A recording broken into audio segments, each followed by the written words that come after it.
Hello friends, ഞാൻ ഇതിനെ തിരിപിടിച്ചിരിക്കുന്നതല്ലേ പാതിരാ കുർബാനയാണ് എന്നെ മെഴുകുതിരിയൊക്കെ അലങ്കരിച്ചു കൊണ്ടുവരണമെന്നാണ് പള്ളിയിൽ അച്ഛൻ പറഞ്ഞിട്ടുണ്ട്. അപ്പം ഞാൻ അതിൻ്റെ ഒരുക്കത്തിലായിരുന്നു, ഞാനും പപ്പയും കൂടെ. അങ്ങനെ മെഴുകുതിരിയൊക്കെ റെഡിയാക്കിയതിന് ശേഷം ഞാൻ പെട്ടെന്ന് പോയി കുളിച്ചൊരുങ്ങിയിട്ടുണ്ടായിരുന്നു. 10:30ക്കാണ് കുർബാന തുടങ്ങുന്നത്. ഞങ്ങൾ 10 മണിയായപ്പോഴേ പള്ളി വന്നിട്ടുണ്ടായിരുന്നു. അതുകൊണ്ട് തന്നെ ആരും വന്നിട്ടൊന്നും ഉണ്ടായിരുന്നു, ഓരോരുത്തർ ഇങ്ങനെ വരുന്നതേ ഉള്ളായിരുന്നു. അങ്ങനെ പള്ളിയിൽ കയറിയിരുന്ന് ഞാൻ കുരിശൊക്കെ വരച്ച് അവിടെ അങ്ങനെ ഇരുന്നിട്ടുണ്ടായിരുന്നു. പള്ളിയിൽ ആദ്യം തന്നെ തുടങ്ങുന്നത് പുത്തൻതിരി കത്തിച്ചു കൊണ്ട് വേണം പള്ളിക്ക് അകത്തേക്ക് കയറണം. അപ്പം ഞങ്ങളെല്ലാം വെളിയിലേക്ക് ഇറങ്ങിയിട്ടുണ്ടായിരുന്നു. അച്ഛൻ പിന്നെ വലിയൊരു തിരിയിൽ നിന്ന് തീ കത്തിച്ച് ഞങ്ങൾക്ക് എല്ലാവർക്കും തന്നിട്ടുണ്ടായിരുന്നു. അങ്ങനെ ഞാനും കത്തിച്ച് പള്ളിക്കകത്തേക്ക് കയറിയിട്ടുണ്ടായിരുന്നു. അതിനുശേഷമാണെങ്കിൽ യേശു ഉയർത്തെഴുന്നേറ്റ് വരുന്നതിൻ്റെ ഒരു സീൻ അവിടെ ഇങ്ങനെ ക്രിയേറ്റ് ചെയ്തിട്ടുണ്ടായിരുന്നു കേട്ടോ. ഭയങ്കര രസമായിരുന്നു കേട്ടോ അത് കാണാനായിട്ട്.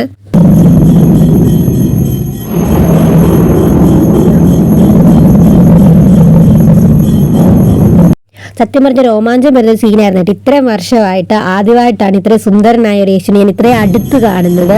ആ കബറൊക്കെ പൊട്ടിച്ച് യേശുവിനെ പുറത്ത് വരുന്നത് കാണാൻ ഭയങ്കര രോമാഞ്ചം തന്നെ കേട്ടോ നമുക്ക് വരുന്നത്. അത് കാണുമ്പോൾ തന്നെ നമുക്ക് അങ്ങൊരു ഭയങ്കര എനർജി ഫീലിംഗ് ആണ് കേട്ടോ. അത് കാണാൻ നല്ല രസമായിരുന്നു. അങ്ങനെ അതൊക്കെ കണ്ടുകൊണ്ട് ഇങ്ങനെ ഇരിക്കുകയായിരുന്നു കേട്ടോ. ആ സീൻ എന്തായാലും KCMകാരാണ് അത് ചെയ്തിട്ടുണ്ടായിരുന്നത്. അടിപൊളിയായിട്ടാണ് കേട്ടോ അവരത് ക്രിയേറ്റ് ചെയ്തത്.